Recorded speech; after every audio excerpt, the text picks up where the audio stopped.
hear it on a pretty much daily basis. Usually people say, oh, you guys are sisters, and I'm like, she's she just started copying my hairstyle not that long ago, so it's I did it first, just for the record. Alright, so I'd like to start by describing to you a journey that I experienced. It's a journey that was to change the course of my life forever. Sitting with my eyes closed, I feel my body begin to relax as I'm carried away by the words of a guided meditation. My face and belly soften, my breathing takes on a slow, deep, and calm rhythm. As my body begins to rest, my mind's eye begins to awaken, as beautiful, colorful images start to flood my inner vision, becoming my temporary reality. I'm no longer contained by the vessel that is my body, as I feel my consciousness continue to expand, following the words of the shaman deeper and deeper into the journey. It is a shape-shifting journey, one in which I am morphing from form to form, animal to animal, entity to entity. Beginning in the ocean where I'm a dolphin, I can practically feel the water on my smooth skin and the joy bubbling in my heart. I become a salmon, jumping upstream, feeling the strength and stamina that is necessary to complete this arduous task, but also the urgency of my calling upriver. I become a bear, nourishing my strong body with the flesh of the salmon, and I feel overwhelmed with gratitude. The shape-shifting continues until I find myself in a cave, deep, deep within Mother Earth. There's a fire lit there, and I follow the light closer and closer until I am surrounded by other beings, the ancestors. I begin to move around the fire with them, drumming, dancing, and chanting. One of the ancestors calls to me, asking me to join him seated next to the fire. I cannot discern his face, but I can feel his energy. It is peaceful, loving, safe. I take my place next to him as the others continue to dance and move around us, enfolding us in this sacred space. What is it that you wish to ask me? I hear his question in my mind, although his lips do not move. I don't answer. My mind bubbles to life as it starts to run through the possibilities. The project, being of service, my deep desire to help others. I'm distracted momentarily by the increasing tempo of the drumming and the dancing. Before I can decide how to frame the question that I want to ask, the being speaks again. Integrity. Fierce integrity. And with that, the fire begins to dim, the music begins to fade, the ancestors are gone, and before I have a chance to even process what is happening, my mind's eye brings me back to the beach where my journey began. Opening up my eyes, I look out into the faces of those around me. Brad, the shaman who led us on the journey, begins to lead a discussion. I'm trying to stay present for the discussion, but my mind is reeling. Integrity, fierce integrity. What does that mean? My ego is alive and well and in fine form. I'm hesitant to share too much about my journey, but I do feel compelled to express the vividness of my experience, the shape-shifting. Never before has a journey been so real, so clear, and so full of feeling. I am almost moved to tears as I try to describe the experience, and feeling slightly embarrassed, I quickly end my turn before I say too much. I struggle to listen to the rest of the participants, and I'm relieved when we wrap up for the evening, and I can retreat to the solitude of my car. I put the key into the ignition, but I don't start it. I find myself sitting still, breathing, listening, thinking. I'm not sure how long I sit like this, but eventually I shake myself back to the present and I start the car. I start driving home, still thinking. There was something so familiar about that being, but I can't seem to put my finger on it. I'm frustrated that I couldn't see his face. Come to think of it, I couldn't see anyone's face in the cave, and yet I felt safe, comfortable, and loved. The realization hits me so hard that I almost drive off the road. Brent, oh my God, Brent. The magnitude of this realization shakes me to my core, and my mind kicks into overdrive. What did he mean by fierce integrity? Why couldn't I see his face? Why didn't I know it was him? Why couldn't I have stayed longer? I have so much to say. I pull into my driveway, my mind still filled with unanswered questions. I idly check my phone for messages, and the date and time appear on the screen. I am frozen, incredulous. It is May 2nd, 2012, exactly 1 year since the date of Brent's passing. Good afternoon. I'm so delighted and honored to be here today. What you just heard was the opening passage of my book, entitled Fierce Integrity, A Course in Living Your Truth. My book begins with a memoir of sorts, a depiction of the relevant details in my life that have shaped me, that have brought me into coaching, into writing, into speaking. It It is my way of owning my past as entirely mine and seeing it as perfect. That is not to say that I haven't made mistakes or that there haven't been challenges along the way, because there have been many. It is by sharing these challenges with others and becoming completely accountable to them, I've been able to abandon any version of my story which depicts me as a victim. The second part of the book is the course. It is made up of 21 lessons, and it is based on the quote, "Watch your thoughts, they become words. Watch your words, they become actions. Watch your actions, they become habits. Watch your habits, they become character. Watch your character, it becomes your destiny." The course takes participants through the self-reflective process of becoming aware of their thoughts, their words, and finally their actions, in order to step more fully into the truth of who they are.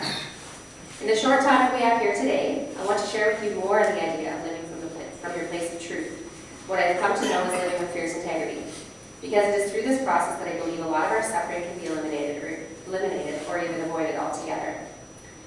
The shamanic journey that I shared with you here is metaphorical for my spiritual journey as a whole. There's a quote by Pema Chodron, a Buddhist teacher, that beautifully describes the essence of what I'm trying to describe. In her words, to be fully alive, fully human, and completely awake is to be continually thrown out of the nest. To live fully is to always be in no man's land, to experience each moment as completely new and fresh. To live is to be willing to die over and over again. This quote speaks to the fact that in each moment, we get to consciously choose who we are and who we would like to become. When we live like this, we surrender to the fact that change, or what I call transformation, is not only inevitable, but it is in fact a blessing. Looking back on my life thus far, I can see now that this process of personal transformation has been ever unfolding. As a teenager, I was desperately seeking the answers to life's big questions, continually grasping at the illusion of control. Growing up with two half-brothers who have always had significant medical challenges, my quest for deeper meaning felt personal, maybe even a bit desperate.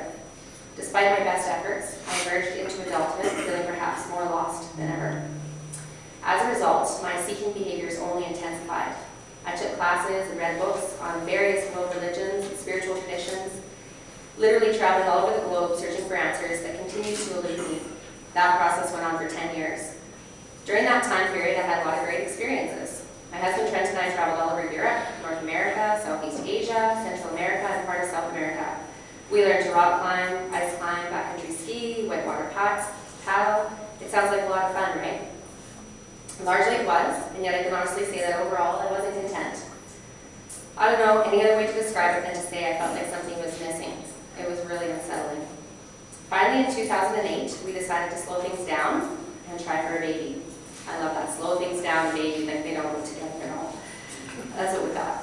Our son Pepper was born in November of that same year. Turns out that becoming a parent only intensified these feelings of uncertainty. At the time, I believed that becoming a parent meant that I needed to have all the answers, that I needed to finally be in control, and that I needed to be the perfect parent to my perfect son. It didn't take long for that crushing weight of this unrealistic expectation of myself to completely defeat me, and I was diagnosed with postpartum depression about 8 months after my son was born. Looking back on it now, I can see that this was definitely one of those moments where I was pushed out of the nest, although as I recall, I think it would be more accurately described as flung out. That's what it was like when my parents kicked me out too when I was about 18, and I don't blame them at all. I would have done the same thing. Admitting to myself and then others that I had depression was an act of acknowledging my deeper truth, my inner sense of knowing. The mere act of admitting that I was struggling was a real challenge for me, and yet I knew with certainty that it needed doing. My mind, the voice in my head, my ego, had countless reasons why I couldn't or shouldn't be depressed. But when I looked deeper, the truth was simply that I was. I didn't know why, and I didn't know how. I just knew that I was. And I knew that I needed to ask for help. Acknowledging my depression was a major turning point for me. It marked the start of a new beginning. In that moment, I finally stopped searching out there for answers, and I began to turn inwards. The funny thing is, once the lens turned inwards, there was no escaping it. Over the next 3 years, my personal transformation only intensified, and I began to truly see that what I had been seeking had been there all along. I realized that it was me who was creating my reality. I was living out what I believed to be true. I started to see how powerful I was, that I could indeed create the life that I wanted to live, that I could feel how I wanted to feel. I started looking even more closely at myself, starting with my overt behaviors, my actions, if you will. I found but they didn't quite match up with what I believed to be true at the time. In other words, they lacked integrity. I wanted to be a better mom, a better person, a better global citizen, and I decided that I would be the change, as Gandhi so eloquently put it. I started to see that I couldn't change the world, but I could change myself. I could act in a way that was more in alignment with my truth, with my heart. So in 2010, I challenged myself to a Living with Less project called Mere Necessities, whereby I would give up most of my consumer behaviors for a whole year. What started with a commitment to buy less stuff led to a giant self-experiment in which I ended up giving up shampoo and other toiletries, dramatically reducing our travel, teaching myself to sew, growing, storing, and preserving as much of my own food as possible. It was a remarkable journey and a wonderful success. My little family managed to save $40,000 that year. As the project wore on and then eventually finished, it was clear that I was on the right path. Living more of my truth with more integrity resulted in my feeling more content, more empowered, and more fulfilled than I had felt in years, perhaps ever. A few months later, in May 2011, my world would be turned upside down when I lost a close friend, Brent Young, in a mountaineering accident. Trent and I came to know Brent when we lived in Norday in 2004-2005, and we worked at an outdoor center there. Given the nature of our living situation, living, working, and recreating together in the outdoors, we became very close with all the people who were sharing these experiences with. Brent was one of those people. As a community, we became more like a family. Losing Brent felt more like losing a brother.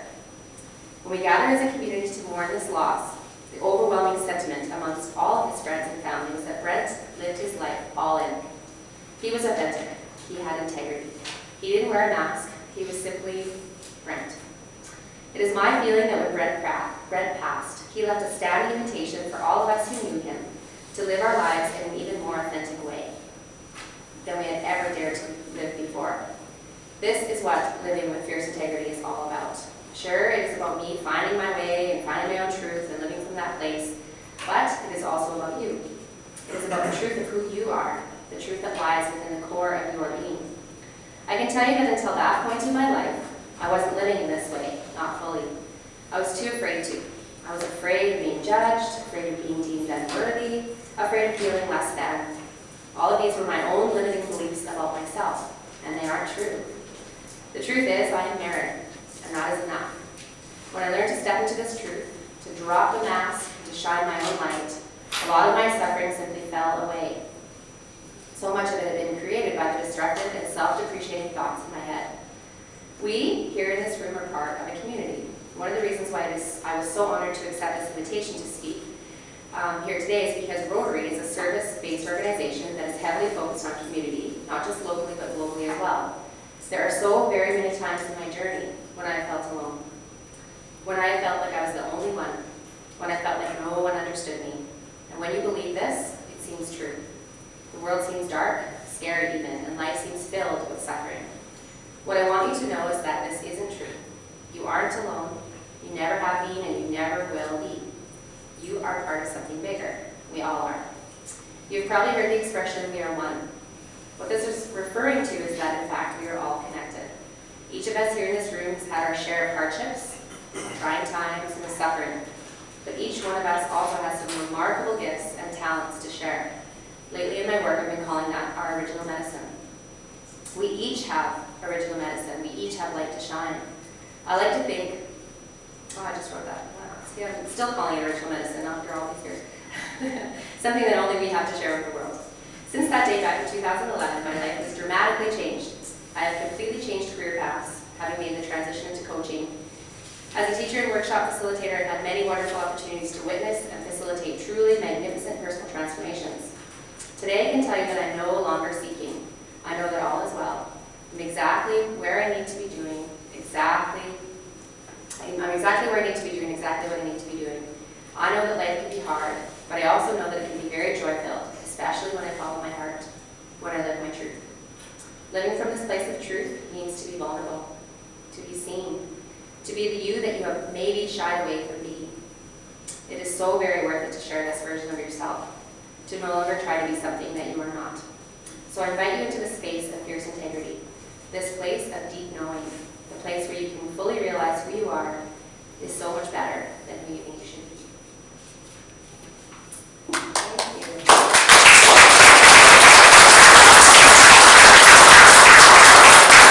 you.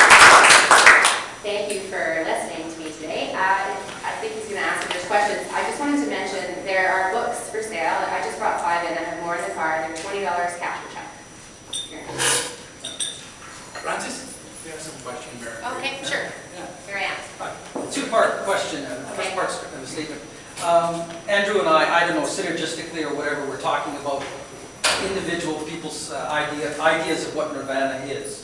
And I do see a tendency for this, I mean, I think what you've gone through is incredible. I do see a tendency for the people involved in it to always want to go back to the basics. And so seems to always be a push to that. And if you're taking a different path, then you're not on the correct path. So I wouldn't mind you commenting on that. But I also like you to comment, did you take ayahuasca as part of your shamanic journey? Oh, I just got back from Peru. I was there, so and I wrote this book a year ago. So prior to me writing this book, no, but I was just in Peru and I did partake in an ayahuasca ceremony, 2 of them. So I spent the first part of my trip in the jungle with an ayahuasca, and the second part of my trip in the Andes with an Andean shaman from the Caros. And I mean, I need to write another book. So you were mind blown. Okay. I look forward to that. Thanks. Speaking about simplification, going back to basics, every single person is going to know that for themselves, what that looks like. I would be completely lying if I said I don't buy anything new anymore. I do. I brought it. What I needed to learn is I needed to let go of all that stuff so I could figure out what was actually important and then bring it back into balance. So I think that key word is that balance word. So much of what we are hanging on to is out of balance, right? We think if we just have that next job, or we just have that next paycheck, we just live where we want to live, or have that. We think, so we're always projecting into the future. We only really have right now. And so if you're not happy now, you're really never going to be happy. So it's a conscious choice to show up. So I think it's checking in with that inner truth, checking in with balance, and you'll know. That's kind of what I guide people towards. Thanks for your question. Any more questions for Maren? Okay, well, Maren, on behalf of the Rotary Club, the Rotary Club, one of the Rotary's goal is to end polio in the world, and our club makes a donation on behalf of our speakers every year, so